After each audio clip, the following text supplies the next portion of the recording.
Let's see the examples based on the mean value theorem. First है find C of the Rolle's mean value theorem for the function fx is equals to x cube minus 4x in minus 2 and 2 और options हमारे पास में है, right. Suppose इस question के लिए अगर आपको यहाँ नेम नहीं लिखा होता रोल्स मीन वैल्यू थ्योरम, तो आपको कैसे अप्रोच करना है वो भी मैं आपको समझाती हूँ। आपको बोला है फाइंड सी फाइंड आउट करना है आपको इस क्वेश्चन के लिए, इस गिवन फंक्शन के लिए। रेंज आपके पास -2 से लेकर 2 के बीच में है, ठीक है। अब सी फाइंड आउट करना है क्योंकि हमको पता है कि यहाँ मीन वैल्यू थ्योरम अप्लाई होगी, कौन सी होगी अभी ये नहीं पता है। तो दोनों चीजें आप पहले डिस्कस करेंगे कि फंक्शन कंटिन्यूअस है क्या और क्या ये फंक्शन डिफरेंशिएबल है, राइट। क्योंकि अगर हम इस फंक्शन को देखेंगे ठीक से तो x क्यूब माइनस 4x है विच इज ए पॉलिनोमियल, तो डेफिनेटली ये कंटिन्यूअस भी है और ये डिफरेंशिएबल भी है, राइट। तो इसका मतलब ये तो आपको चेक करना ही नहीं है। ऑलराइट, नाउ अब चेक करते हैं कि इसमें रोल्स मीन वैल्यू थ्योरम लगेगा कि लैग्रांजेस लगेगा। तो उसके लिए आपको क्या चेक करना होगा, F A is equals to F B है तो रोल्स पे चले जाएंगे, if F A not equals to F B है तो लैग्रांजेस पे चले जाएंगे, ठीक है। तो एफ ए मतलब क्या हो जाएगा, एफ ऑफ -2 और एफ बी मतलब एफ ऑफ 2 हो जाएगा। एफ ऑफ -2 यहाँ रखेंगे तो बन जाएगा -2 का cube -4 into -2, so that is equals to कितना बन जाएगा, -8 + 8 which is equals to 0। F of 2 मतलब कितना हो जाएगा, इसमें रखेंगे तो 2 का cube -4 into 2 that is again equals to 8 - 8 which is equals to 0। इसका मतलब क्या हुआ, यहाँ पे F is equals to F B वाला केस है। इसका मतलब यहाँ पे कौन सी थ्योरम लग रही है, यस डेफिनेटली यहाँ पे Rolle's mean value theorem apply हो रही है, ठीक है। तो अब समझ में आ गया कि यहाँ रोल्स का क्वेश्चन है, तो रोल्स में थर्ड स्टेप होती है F dash C is equals to 0। तो F dash C is equals to 0 करने के लिए पहले यहाँ से एफ डैश एक्स निकालेंगे।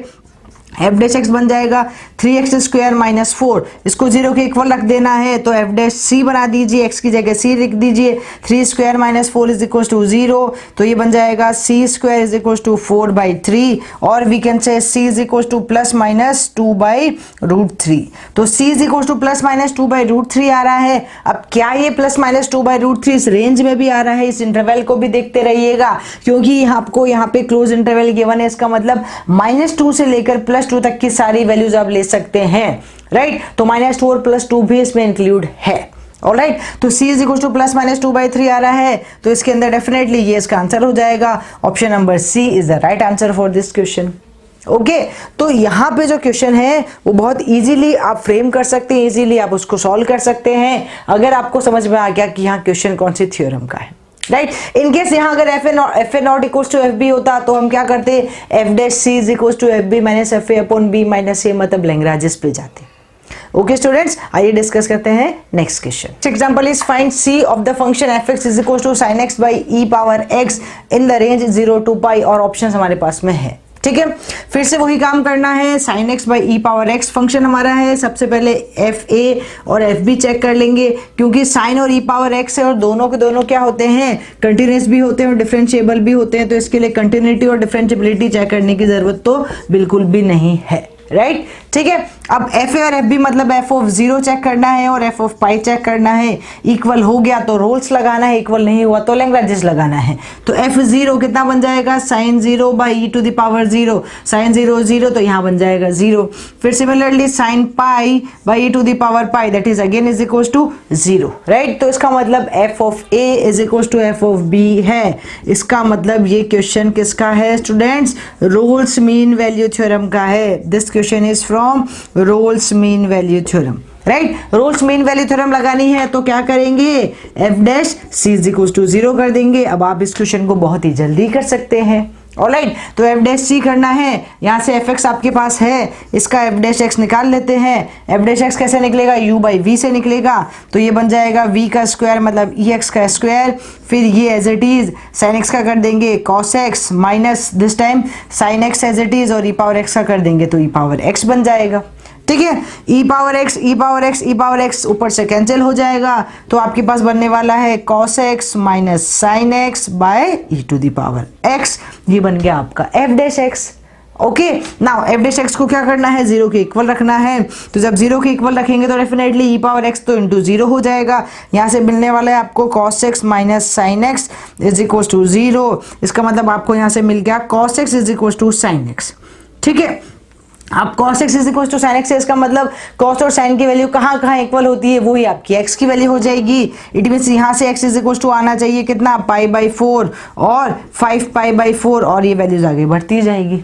ठीक है, ये वैल्यूज तो आनी चाहिए, लेकिन अब जो क्वेश्चन में रेंज गिवन है वो तो देख लें एक बार। रेंज देखेंगे तो रेंज क्या है, 0 से पाई के बीच में है, तो 0 से पाई के बीच में तो सिर्फ एक ही रेंज आ रही है, वो क्या है, 0 से लेकर पाई के बीच में सिर्फ एक ही वैल्यू एग्जिस्ट करेगी, वो है π/4। तो इसका मतलब इस क्वेश्चन का आंसर क्या होना चाहिए, ऑप्शन नंबर बी π/4, और ऑप्शन में वैसे भी 5π/4 नहीं है। ठीक है, तो क्वेश्चन बहुत सिंपल हो जाएगा स्टूडेंट्स, अगर आपको ये समझ में आ गया कि यहाँ कौन सी थ्योरम अप्लाई करनी है। ऑलराइट, क्लियर है, आई होप आपको मेरी बात समझ में आ रही है। आइए डिस्कस करते हैं next question. Let's see the next example, and this example is if fx is equal to x³ minus 6x² plus 11x minus 6 in the range 0 to 4, then c is what, we have options as well. ठीक है, चलिए start करते हैं। फिर से वही check करना है कि फंक्शन, पहले तो फंक्शन कंटिन्यूअस है या नहीं, डिफरेंशिएबल है या नहीं, और फिर थ्योरम कौन सी लगानी है। ओके, तो जैसे इस क्वेश्चन को देखा समझ में आ गया कि कंटिन्यूअस भी है और डिफरेंशिएबल भी है। क्यों है, क्योंकि ये एक पॉलिनोमियल है। ठीक है, तो इसके लिए आपको चेक करने की जरूरत तो बिल्कुल भी नहीं है। ऑलराइट, नाउ अब बात करेंगे सबसे पहले इसमें कि थ्योरम्स कौन सी लगेगी। तो उसके लिए आपको FB और FA चेक करना है। FB मतलब f(4) और FA मतलब f(0) चेक करना है। तो इसमें रख देते हैं फंक्शन में 4 का cube minus 6 into 4 square plus 11 into 4 minus 6, और यहाँ रखेंगे तो 0 minus 6 into 0 plus 11 into 0 minus 6। तो यहाँ से तो आ रहा है माइनस 6, और जब आप इसको सिंप्लीफाई करेंगे तो आ जाएगा आपके पास प्लस 6। ठीक है, तो FB मतलब f(4) की वैल्यू आ रही है तो 6, FA मीन्स f(0) की वैल्यू आ रही है minus 6, which is definitely not equal to FB not equal to f(A) हो गया है यहाँ पे। तो इसका मतलब यहाँ कौन सी थ्योरम यूज हो रही है स्टूडेंट्स, लैग्रांजेस। राइट, तो अब हम यहाँ यूज करने वाले हैं Lagrange's theorems, Lagrange's mean value theorem. ठीक है, तो Lagrange's mean value theorem, Lagrange's mean value theorem, तो इसके अकॉर्डिंग क्या होगा, f' is equals to FB minus FA upon B minus A। ठीक है, तो यहाँ से आपको सारी चीजें चाहिए होगी। FB चाहिए होगा, FB हम ऑलरेडी निकाल चुके हैं, FA चाहिए होगा, B चाहिए, A चाहिए और f' चाहिए। तो f' के लिए क्या करेंगे, f' निकाल देंगे। f' कितना हो जाएगा, 3x² माइनस 12x प्लस 11। ठीक है, और आपको चाहिए f' तो ये बन जाएगा 3c² minus 12c plus 11। Okay, अब सारी वैल्यूज को कहाँ रख दें, इसमें उठा के रख देते हैं। So this will become 3c² minus 12c plus 11 is equal to FB कितना है, 6 है, माइनस FA कितना है, माइनस 6 है, तो minus minus plus 6 by B minus A means 4 minus 0 that is equal to 4। तो 12/4 दैट इज इक्वल टू कितना हो जाएगा, 3। तो यहाँ से बन जाएगा 3c² माइनस 12c, और ये इधर आ जाएगा तो कितना बन जाएगा, 8 इज इक्वल टू 0, और वो भी प्लस का। ठीक है, अब यहाँ से आपको रूट निकालना है और c की वैल्यू आ जाएगी। रूट कैसे निकालेंगे, ये आपको b² माइनस 4ac/2a वाली फॉर्म से निकालना होगा। तो यहाँ से रूट निकल जाएगा minus b plus minus root of b² minus 4ac/2a। Right, इससे x की वैल्यू आ जाएगी, यहाँ से मतलब c की वैल्यू आ जाएगी। तो ये बन जाएगा क्या student, c is equal to minus b means minus minus already है, तो ये बन जाएगा 12 plus minus root of b² मतलब 144 माइनस 4ac, तो 4 into 3 into 8 that is equal to कितना बन जाएगा, 96/2a that is equal to 6। ठीक है, तो ये बन जाने वाला है कितना, 12/6 अलग कर देती हूँ, प्लस माइनस 144 माइनस 96, तो ये बन जाएगा कितना हमारे पास में 4 और 8 48/6 बन जाएगा। ठीक है, यहाँ से बन रहा है 2 और यहाँ से रूट ऑफ 48 है, तो 48 को हम ऐसा लिख सकते हैं क्या, 16 इंटू 3। ठीक है, 16 इंटू 3 करेंगे तो 16 मतलब 4 बाहर आ जाएगा, तो ये बन जाएगा 2 प्लस माइनस 4 रूट 3/6, तो आप इसको लिख सकते हो 2/3। ठीक है, 2/3 मतलब 2/√3, so this is nothing but the 2 plus minus 2/√3। तो 2 प्लस माइनस 2/√3 हमारा आंसर आना चाहिए। अब देखो 2/√3 है तो 2/√3 को अगर आप डिवाइड कराओगे, √3 मतलब 1.67 समथिंग आएगा, तो जब आप डिवाइड कराओगे तो ये वैल्यू 1 पॉइंट समथिंग आएगी। तो 2 + 1 करोगे 3 आएगा, सपोज 2 - 1 पॉइंट समथिंग करोगे तो 1 आएगा। क्या ये इस रेंज में है? हाँ बिल्कुल है, 0 से लेकर 4 वाली रेंज में। इसका पॉजिटिव पार्ट मतलब 2 + समथिंग भी आएगा और 2 - समथिंग भी आएगा। ओके तो इसका मतलब इस क्वेश्चन का आंसर ये नहीं होगा, ये नहीं होगा और ये भी नहीं होगा। Only option number C is the right answer of this question. ठीक है, तो अगर लैग्रेंज का होता है तो थोड़ा बड़ा बन जाएगा। बड़ा मतलब f' निकालना है आपको। जनरली रूट्स के अंदर हम f' = 0 कर देते हैं तो वो विदिन 1 स्टेप आंसर आ जाता है। यहां बन जाएगा तो एक क्वाड्रेटिक इक्वेशन बनेगी। क्वाड्रेटिक इक्वेशन से आप रूट्स निकाल लेंगे तो 2 वैल्यूज आ जाएंगी। ओके स्टूडेंट्स, तो बहुत सिंपल से क्वेश्चंस बनते हैं, चाहे लैग्रेंज हो चाहे रूट्स मीन वैल्यू थ्योरम हो। आइए डिस्कस करते हैं एक क्वेश्चन कोशीज का भी। Let's see the next example. This question is if fx is equals to e power x and gx is equals to e to the power minus x, range given है a b, तो बताइए c की value क्या है। जैसे ही मैंने यहाँ पे fx और gx देखा, दो फंक्शन देखे, समझ में आ गया कि ना तो ये क्वेश्चन रूल्स का है ना ही लैग्रेंज का है। ये क्वेश्चन किसका है? सीधा सीधा कोशीज मीन वैल्यू थ्योरम का है। ठीक है, तो देखिए कोशीज मीन वैल्यू थ्योरम के लिए क्या करना होता है, हम जानते हैं f'(g') is equals to fb minus fa upon gb minus ga होता है। ठीक है, और इसकी कंडीशन क्या है कि कंटिन्यूअस और डिफरेंशिएबल तो होता ही होता है, साथ ही साथ g' की वैल्यू नॉट इक्वल टू 0 होनी चाहिए।